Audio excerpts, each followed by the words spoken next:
So hello everyone, this is your mentor Mansi Gupta. Welcome to another new video of Ready for Study. तो आज हम क्या पढ़ने जा रहे हैं? आज हम शिक्षा निर्देशालय राष्ट्रीय राजधानी क्षेत्र दिल्ली की क्लास 8th की सब्जेक्ट साइंस की वर्कशीट करने जा रहे हैं और ये है आपकी वर्कशीट नंबर 11. ये आपकी इसकी डेट क्या रहेगी? इसकी डेट है 24 अगस्त 2021.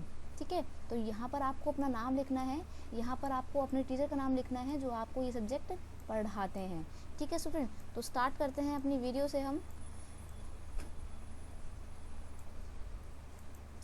कल रात आज हम इस वीडियो में पढ़ने जा रहे हैं सूक्ष्म जीवी. ठीक है, सूक्ष्म जीवों के बारे में पढ़ेंगे, माइक्रो ऑर्गेनिज्म पढ़ेंगे. हमने पहले की वीडियोस में भी यही टॉपिक डिस्कस किया है, तो आज हम इसी टॉपिक के साथ फिर से कंटिन्यू करते हैं. तो स्टार्ट करते हैं दोस्तों. कल रात रानी अपने भाई के साथ एक पार्टी में गई. वहाँ पर उन्होंने केक, पिज़्ज़ा, बर्गर, गोलगप्पे, कचौड़ी और बहुत तरह का खाना खाया. ओहो, आपको तो पेट में पानी आ गया होगा सारे नाम सुन के, है ना. घर वापस आकर उसके भाई के पेट में बहुत तेज दर्द होने लगा और उसके साथ साथ उल्टी और दस्त भी होने लगे. मतलब इतना सब कुछ खाना खाने के बाद उसके भाई की तो है हालत ही ख़राब हो गई, है ना. इसीलिए तो घर वाले मना करते हैं सब कुछ खाने के लिए, चाट पोच की चीज़ें, है ना दोस्तों. चलिए, तब उसके पिताजी भाई को अस्पताल ले गए, जहां डॉक्टर साहब ने बताया कि उसके भाई को फूड पॉइजनिंग या खाद्य विषाक्तन हो गई है. तो फूड पॉइजनिंग आपने बहुत सुना होगा, बहुत नॉर्मल सी होती है प्रॉब्लम ये. रानी कहने लगी, खाना तो हमें ऊर्जा देता है, तो विषाक्तन कैसे हो सकता है? तो आज हम जानेंगे कि भाई फूड विषाक्तन खाद्य विषाक्तन या फूड पॉइजनिंग क्या होता है. ठीक है दोस्तों, चलिए आगे बढ़ते हैं. वीडियो के एंड में आपको सारे क्वेश्चन के डायरेक्ट आंसर मिल जाएंगे. आप वहाँ से चाहिए तो कॉपी भी कर सकते हैं या फिर उन क्वेश्चन को पढ़ के आइडिया लगा के अपने पास से भी आंसर लिख सकते हैं.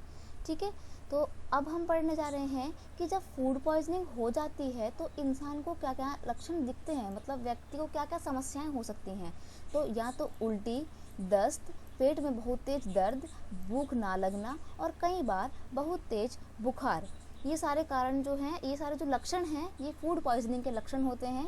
ठीक है दोस्तों, ई कोलाई व सैलेमोनेला नामक सूक्ष्म जीवी खाद्य पदार्थ को विषाक्त बना देते हैं. तो आपको ये याद रखना है, ये ई कोलाई व साल्मोनेला नामक ये सूक्ष्म जीवी हैं जो खाद्य पदार्थ को विषाक्त बना देते हैं. यानी कि इन्हीं दो सूक्ष्म जीवियों की वजह से ही आपको फूड पॉइजनिंग होता है. अब हम क्या पढ़ेंगे? अब हम खाद्य विषाक्तन से बचने के उपाय पढ़ेंगे, मतलब किन किन तरीकों को अपनाकर हम फूड पॉइजनिंग से बच सकते हैं. अब हम उनके बारे में पढ़ेंगे. तो नंबर 1, हमें साफ़ व ढका हुआ खाना खाना चाहिए. ये तो बहुत ही बेसिक रिक्वायरमेंट है कि आप हमेशा अच्छा और साफ़ खाना खाएं, क्योंकि अगर आप साफ़ खाना नहीं खाएंगे, गंदा खाना खाएंगे तो आप बीमार पड़ जाएंगे, है ना. ये तो होता ही है. खाना खाने से पहले व बाद में तथा खाना बनाने से पहले हाथ जरूर धोएं. तो देखिए, खाना खाने से पहले, खाना खाने के बाद और खाना बनाने से पहले आपको हाथ धोने हैं, ये बहुत ज़रूरी है. सब्जियां व फलों को अच्छी तरह धोकर खाएं. नंबर 4, कच्ची सब्जियों व कच्चे मांस को अच्छी तरह से पकाएं. मतलब कच्ची सब्जियां नहीं खानी है. बेसिकली आपको इन चीज़ों का ना बारिश के मौसम में तो विशेष ध्यान देना है, क्योंकि इस टाइम पे ये फूड पॉइजनिंग जैसी समस्याएं बहुत बेसिक, बहुत आम हो जाती हैं. ठीक है, तो आपको इनसे बचना है. अभी मौसम भी वही चल रहा है. नंबर 5, कोशिश करें कि हमेशा ताज़ा खाना खाएं. आदि यदि बच जाए तो उसे फ्रिज में रख दें. तो आपको खाना जो है वो हमेशा ताज़ा खाना है, काफ़ी टाइम का रखा हुआ बासी खाना नहीं खाना है. और अगर फिर भी आपका खाना बच रहा है और आप उसको वेस्ट करना नहीं चाहते हैं तो उसे आप कहाँ रखेंगे? फ्रिज में रखेंगे. फ्रिज में रखा हुआ खाना ही खाइए. ठीक है, बाकी कोशिश कीजिए कि आप बासी खाने से बचें. तो अब हम क्या करेंगे, इन क्वेश्चन के आंसर हमारे को करने हैं, जो कि मैं आपको आगे की स्लाइड्स में डायरेक्ट आंसर लिख के जो है दिखाऊंगी. तो हम स्टार्ट करते हैं आपके क्वेश्चन और आंसर. पहला क्वेश्चन है, खाद्य विषाक्तन किसे कहते हैं, यानी कि फूड पॉइजनिंग किसे कहते हैं. What do you mean by the food poisoning?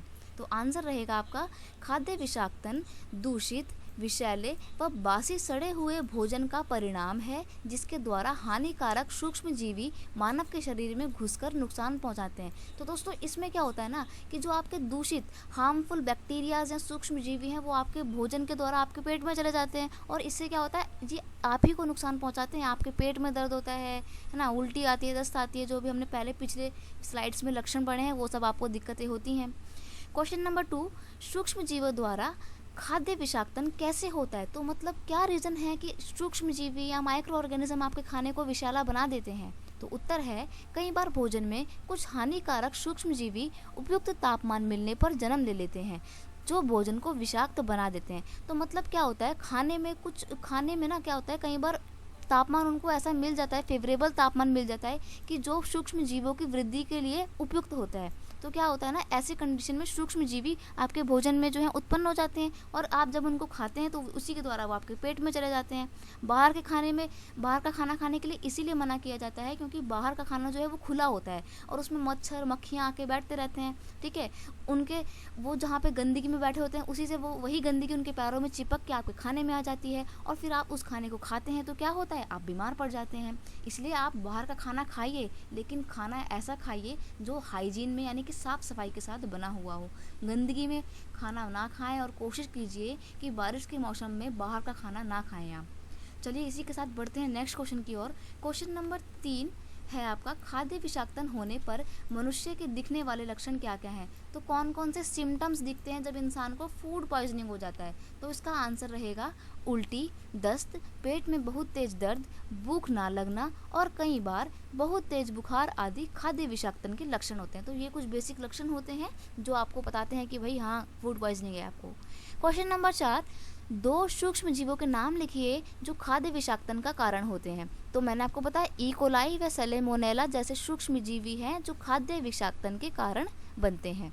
ठीक है दोस्तों, नेक्स्ट क्वेश्चन है, किन्हीं 4 आदतों को लिखिए जिनको अपनाकर हम फूड पॉइजनिंग से बच सकते हैं। देखो अभी तक हमने फूड पॉइजनिंग के हार्मफुल इफेक्ट पढ़ लिए और वो किस तरीके से हमारे को नुकसान पहुंचाती है, क्या क्या प्रॉब्लम्स होती हैं, ये तो हमने पढ़ लिया।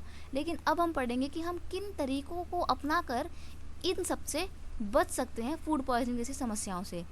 तो नंबर 1, हमेशा साफ व ढका हुआ भोजन खाइए। नंबर 2, सब्जियों व फलों को अच्छी तरह धोकर खाएं। नंबर 3, कच्ची सब्जियों व कच्चे मांस को अच्छी तरह से पकाएं। नंबर 4, कोशिश करें कि हमेशा ताज़ा खाना खाएं।